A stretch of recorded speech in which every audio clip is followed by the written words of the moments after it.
Assalamualaikum warahmatullahi wabarakatuh. Selamat pagi anak-anak.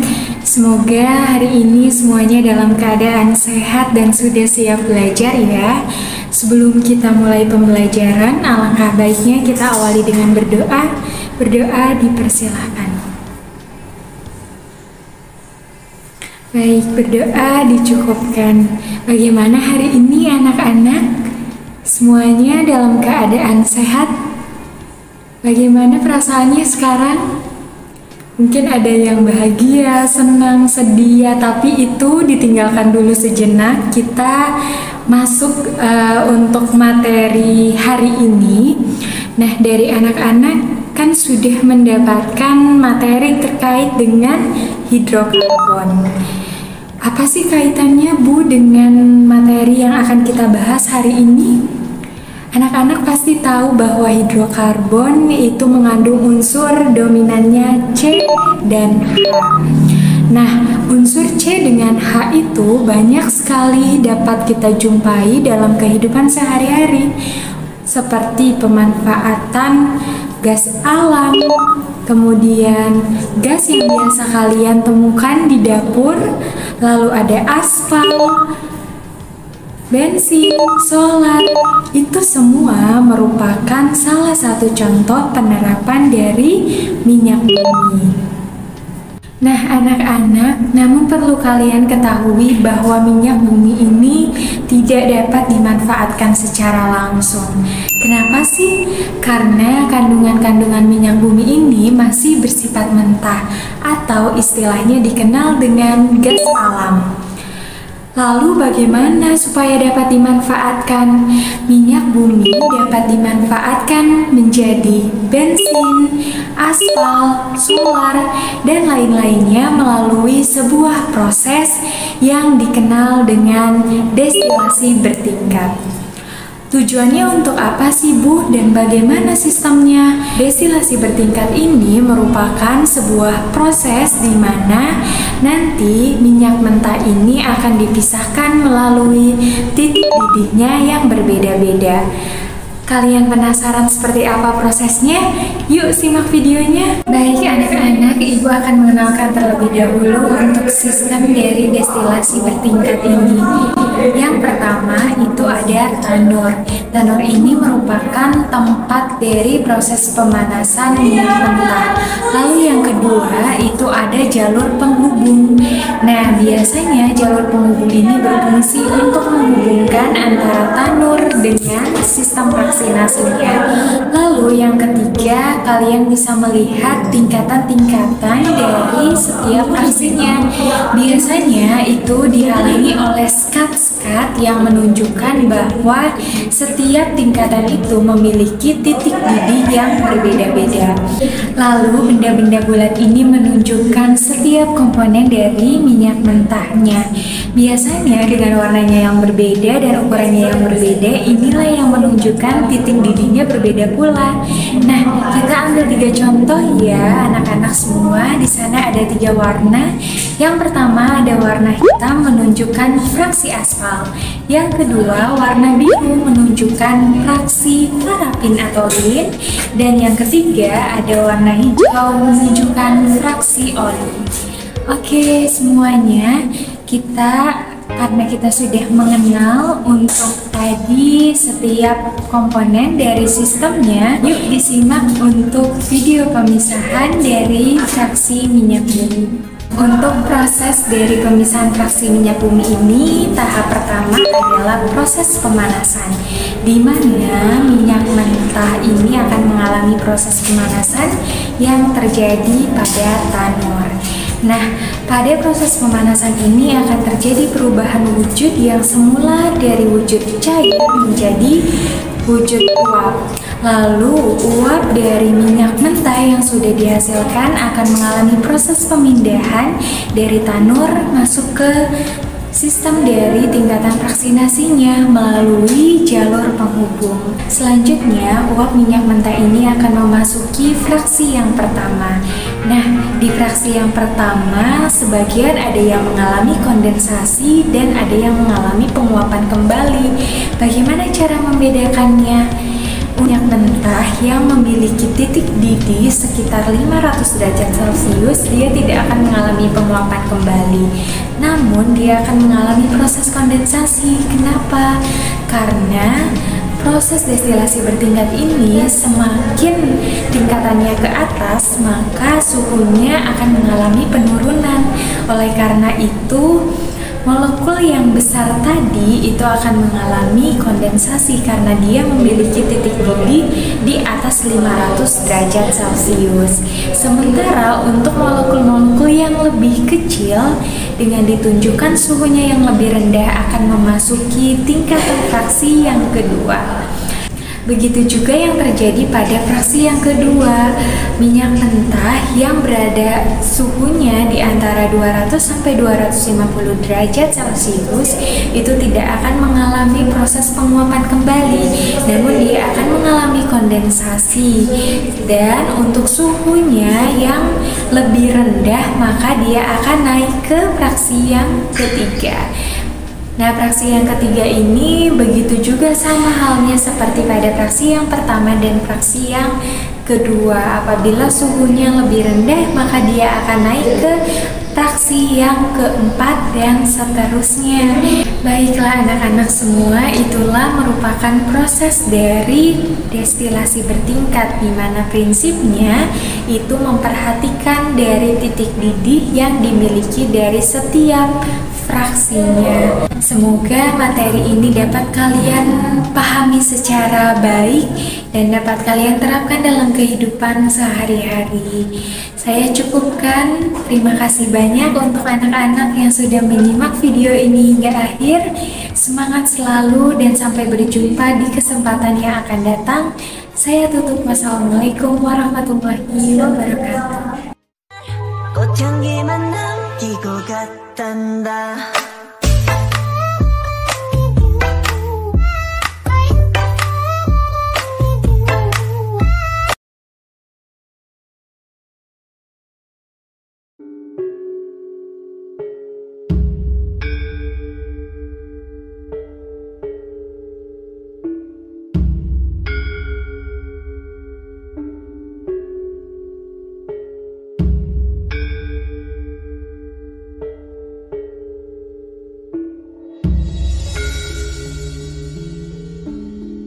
Samudra Pasai berkembang sebagai kerajaan maritim yang paling berpengaruh karena terletak di dekat Selat Malaka yang strategis. Oleh karena itu, nggak heran hal ini membuat kerajaan Samudra Pasai ini banyak dijadikan tempat singgah dan menetap oleh banyak pedagang. Raja pertama Kesultanan Samudra Pasai adalah Sultan Malik As-Saleh. Kerajaan Samudra Pasai ini mencapai puncak kejayaannya pada masa kepemimpinan Sultan Mahmud Malik Az-Zahir. Pada masa itu, kerajaan ini menjalin hubungan erat dalam bidang ekonomi dan perdagangan dengan kerajaan-kerajaan Islam di India dan Semenanjung Arab. Nah, ternyata bukan hanya kerajaan Sriwijaya saja yang menjadi pusat belajar agama Buddha. Kerajaan Samudra Pasai juga menjadi pusat studi Islam di Asia Tenggara pada awal abad ke-14. Para elit kerajaan menjadikan lingkungan kerajaan ini sebagai tempat diskusi para ulama dengan para elit lainnya atau antar ulama. Perdagangan sendiri ini merupakan bagian dari kehidupan ekonomi kerajaan Samudra Pasai yang cemerlang. Untuk mendukung perekonomian, masyarakat Samudra Pasai menggunakan alat tukar berupa koin dinar emas dan keweh dari timah. Nilai dari 1 dinar sama dengan 1.600 keweh. Meski berjaya, peran kerajaan Samudra Pasai ini sebagai pusat dagang di Selat Malaka mulai digantikan oleh pelabuhan-pelabuhan baru di Semenanjung Malaya. Nah, hal ini menyebabkan kemunduran ekonomi kerajaan Samudra Pasai, ditambah kedatangan Portugis yang sudah menguasai dan memonopoli Malaka. Kerajaan yang kedua adalah Kerajaan Aceh Darussalam. Selain Samudra Pasai, di wilayah Aceh juga berdiri kerajaan lainnya, namanya Kerajaan Aceh Darussalam. Kerajaan Aceh Darussalam didirikan oleh Sultan Ali Mugayyad Shah pada abad ke-16. Pusat kerajaannya berada di ujung utara Sumatera yang kini merupakan Kabupaten Aceh Besar. Lokasi kerajaan ini sangat strategis bagi lintas perdagangan laut internasional karena dekat dengan Samudra Hindia. Kerajaan Aceh berkembang menjadi kerajaan besar sejak Portugis menguasai Malaka dan banyak pedagang muslim berpindah ke Aceh. Merasa akan dikalahkan, Portugis kemudian berusaha menaklukkan Aceh. Usaha mereka gagal pada tahun 1521 karena dikalahkan oleh raja pertama kerajaan Aceh, yakni Sultan Ali Mugayyad Shah.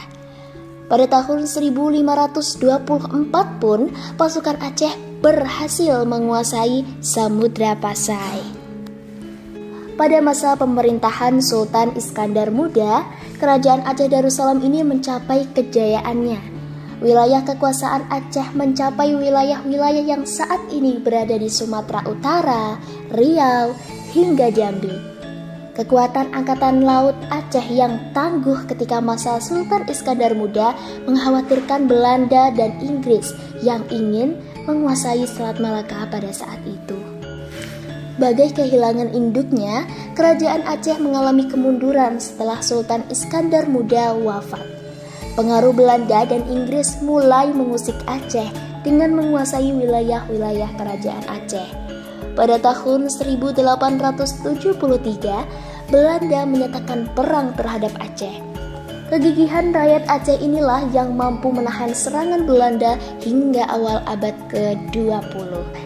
Belanda akhirnya berhasil mengurangi kekuatan Aceh, dan pada tahun 1903, Raja Aceh berikutnya yaitu Sultan Muhammad Daud Shah menyatakan menyerah. Yang ketiga ini adalah Kerajaan Demak. Tahukah kalian kalau Demak merupakan kerajaan maritim Islam pertama di Jawa? Kerajaan Demak ini berdiri di abad ke-16 oleh Raden Patah sebagai raja pertamanya dan menguasai seluruh pantai utara Jawa, tepatnya di Kabupaten Demak, Jawa Tengah. Kerajaan Demak ini memanfaatkan kemunduran Kerajaan Majapahit untuk membuat daerah-daerah pesisir, melepaskan diri dari Majapahit dan bergabung dengan Demak. Portugis yang menguasai Malaka sejak tahun 1511 menjadi ancaman bagi perkembangan Demak. Kerajaan Demak ini kemudian melakukan ekspansi ke Selat Malaka yang dipimpin Adipati Unus atau Pangeran Sabranglor pada tahun 1512 sampai 1513. Sayangnya, ekspansi tersebut belum berhasil karena dikalahkan Portugis yang memiliki armada lebih kuat dan kurangnya perbekalan pasukan Demak.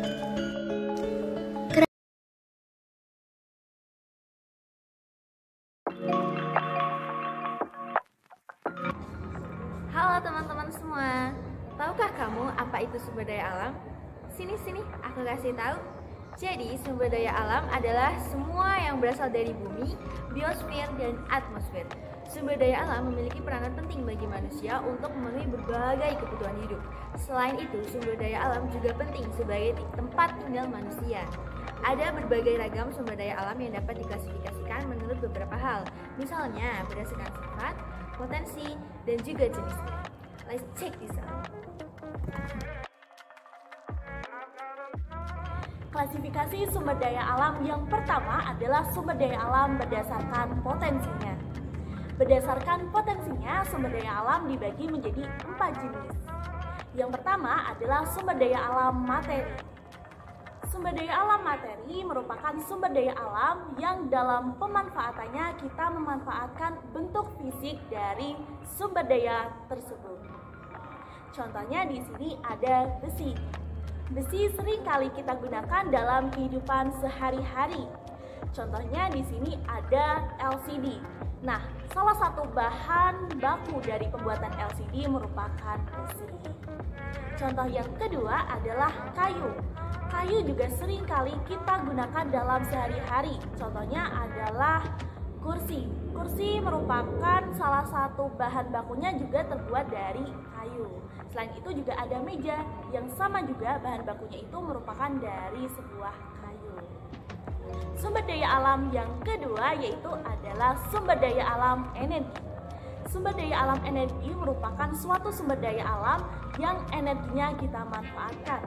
Contohnya di sini ada minyak bumi.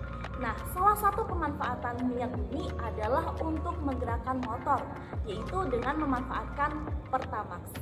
Kemudian minyak bumi juga dapat kita gunakan dalam kehidupan sehari-hari, contohnya untuk memasak, yaitu dengan memanfaatkan LPG. Contoh yang kedua adalah batu bara.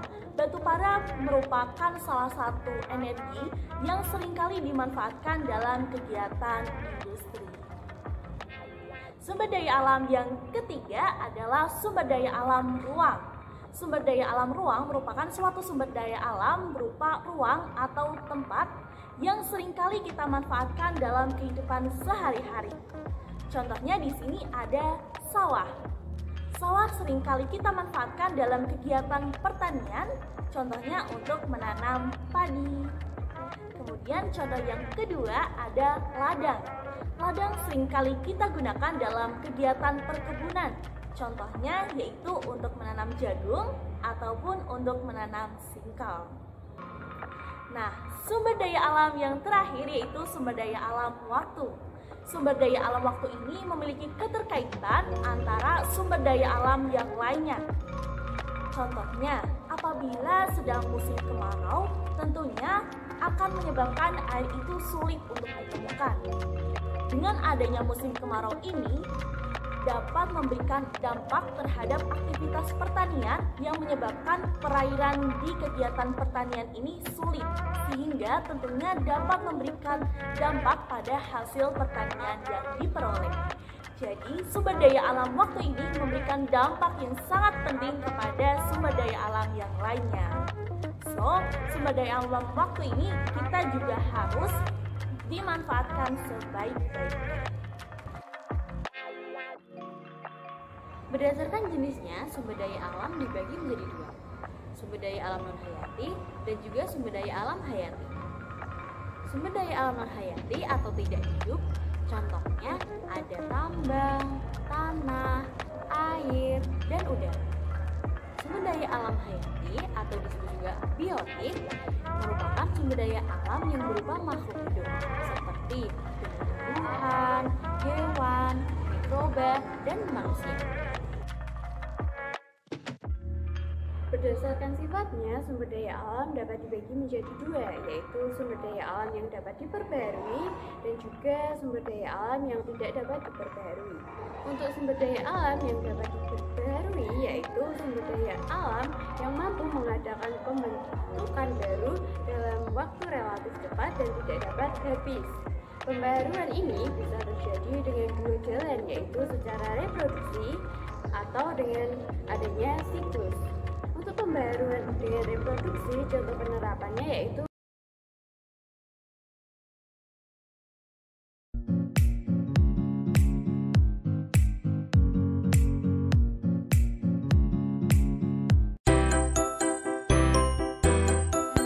Assalamualaikum warahmatullahi wabarakatuh. Halo adik-adik semua, jumpa lagi dengan aku, Kak Ifri. Kali ini kita semua akan belajar bareng-bareng mengenai mata pelajaran matematika. Pada kesempatan kali ini, kita akan belajar mengenai barisan aritmatika. Ada yang udah tahu belum nih, apa sih barisan aritmatika itu? Belum pada tahu ya? Maka ayo sekarang kita belajar bareng-bareng. Semangat ya! Jadi adik-adik semua, barisan aritmatika merupakan barisan bilangan yang memiliki beda atau selisih tetap antara dua suku yang berurutan. Contohnya, pada barisan 4, angka 4, 7, 10, 13, 16, dan 19, lalu seterusnya, Pada barisan tersebut terdapat selisih 3 angka, dari angka 4 ke 7, dari angka 7 ke 10, dari angka 10 ke 13, dan seterusnya. Nah, barisan tersebutlah yang dinamakan dengan barisan aritmetika.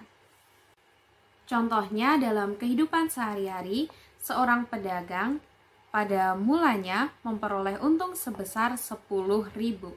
Lalu kemudian semakin hari setiap hari, pedagang tersebut mengalami peningkatan keuntungan sebanyak 2.000 rupiah. Dan itu secara berurutan setiap harinya.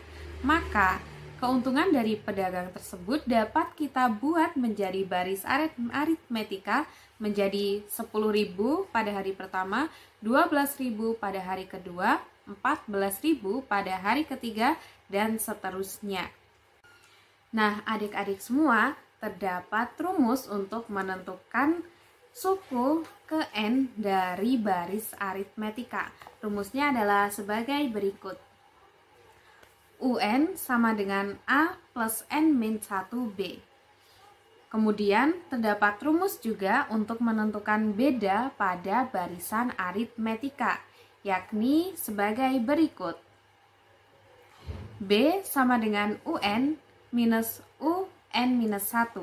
Dengan keterangannya, UN merupakan suku ke N, yaitu suku yang dicari dari barisan tersebut. Kemudian A merupakan suku pertama dari barisan aritmetika tersebut, B merupakan beda atau selisih pada barisan tersebut, dan N merupakan banyaknya suku yang kita cari. Nah, berbeda dari barisan, deret merupakan hasil penjumlahan pada barisan aritmetika. Akan tetapi, deret tidak selalu menjumlahkan keseluruhan dari suku dalam barisan tersebut. Rumus deret hanya menjumlahkan barisan aritmetikanya hanya sampai pada suku yang diperintahkan saja. Contoh dari deret aritmetika adalah 2 ditambah 4 ditambah 6 ditambah 8 ditambah 10. Nah, rumus jumlah N suku pertama pada deret aritmetika adalah Sn sama dengan N-2 dalam kurung A plus UN. Bisa dilihat. Kemudian adik-adik, kakak juga sudah menyiapkan satu contoh soal sebagai contoh dari perhitungan aritmetikanya. Contohnya adalah sebagai berikut. Diketahui sebuah barisan aritmetika 15, 19, 23, 27, 31, dan seterusnya. Pertanyaan pertama, tentukan suku ke-25. Pertanyaan kedua, tentukan 10 suku pertama. Pembahasannya, A atau suku pertama merupakan 15. Kemudian B atau selisih dari setiap suku pada barisan tersebut adalah 4. Kemudian untuk menjawab pertanyaan pertama, yakni suku ke-25 atau U25. Caranya adalah sebagai berikut. UN sama dengan A plus N min 1B. Untuk N, karena kita mencari suku yang ke-25, maka kita ganti menjadi 25. Jadi U25 sama dengan A, yakni suku pertamanya adalah 15, kita ganti dengan angka 15 plus 20.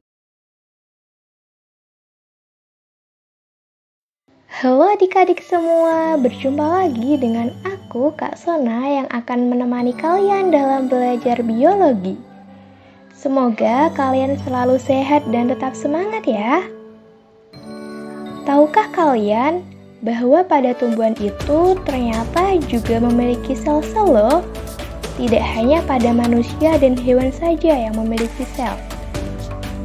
Apakah kalian tahu apa itu sel tumbuhan? Kira-kira apa aja ya organel-organel sel dan fungsinya? Kita akan mempelajarinya di video kali ini yang membahas mengenai struktur dan organel sel pada tumbuhan. Sel tumbuhan adalah komponen dasar dari tumbuhan. Mirip dengan sel hewan pada hewan, namun pada sel tumbuhan ini memiliki karakteristik unik yang membedakannya dari sel hewan. Nah, sel tumbuhan ini terdiri dari beberapa bagian. Ada dinding sel, membran plasma, mitokondria, ribosom, retikulum endoplasma, plastida, dan nukleus. Sekarang mari kita bahas bagian-bagian sel tersebut ya. Dimulai dari dinding sel terlebih dahulu ya. Yang pertama ada dinding sel. Sel tumbuhan ini memiliki dua tipe dinding sel, yaitu sel primer dan juga sel sekunder. Dinding sel ini berfungsi untuk melindungi sel tumbuhan, mempertahankan bentuk sel, dan mencegah absorpsi air secara berlebihan. Dinding sel sekunder ini biasanya lebih tebal jika dibandingkan dengan dinding sel primer karena dinding sel sekunder ini memberi perlindungan dan dukungan terhadap sel. Nah, untuk bagian dari sel tumbuhan yang kedua adalah membran plasma. Membran plasma ini berfungsi melindungi sitoplasma dan juga inti sel. Sitoplasma adalah bagian sel yang kompleks yang mana di dalamnya ini mengandung banyak sekali molekul. Di antaranya adalah suspensi koloid dan organel-organel sel. Membran sel membungkus organ-organ penting di dalam sel. Sementara membran plasma sendiri berfungsi untuk mengatur aliran zat-zat terlarut untuk masuk dan keluar sel, serta mengatur osmosis. Untuk bagian pada sel tumbuhan yang selanjutnya adalah mitokondria. Mitokondria ini adalah organel sel yang digunakan sebagai tempat respirasi pada makhluk hidup. Nah, respirasi sendiri adalah proses perombakan dan katabolisme untuk menghasilkan energi atau tenaga bagi berlangsungnya proses kehidupan. Mitokondria ini banyak ditemukan pada sel yang memiliki aktivitas metabolisme tinggi, serta memerlukan ATP dalam jumlah yang banyak. Struktur mitokondria sendiri dapat dilihat dengan mikroskop elektron ya adik-adik. Mitokondria ini dikelilingi oleh dua lapisan membran. Kemudian, bagian pada sel tumbuhan lainnya adalah ribosom. Ribosom adalah partikel yang lebih kecil dari mitokondria dan hanya dapat dilihat dengan mikroskop elektron. Ribosom ini dapat dijumpai dan tersebar di dalam sitoplasma atau menempel pada bagian luar retikulum endoplasma. Ribosom ini tersusun dari RNA dan juga protein. Nah, yang selanjutnya adalah retikulum endoplasma. Retikulum endoplasma adalah sistem angkutan untuk berbagai macam molekul di dalam sel dan bahkan antar sel melalui plasma desmata. RE ini memiliki struktur yang menyerupai kantung berlapis-lapis yang biasa disebut dengan cisternae. RE ini pada tumbuhan terdiri dari dua jenis, yaitu retikulum endoplasma kasar dan juga retikulum endoplasma halus.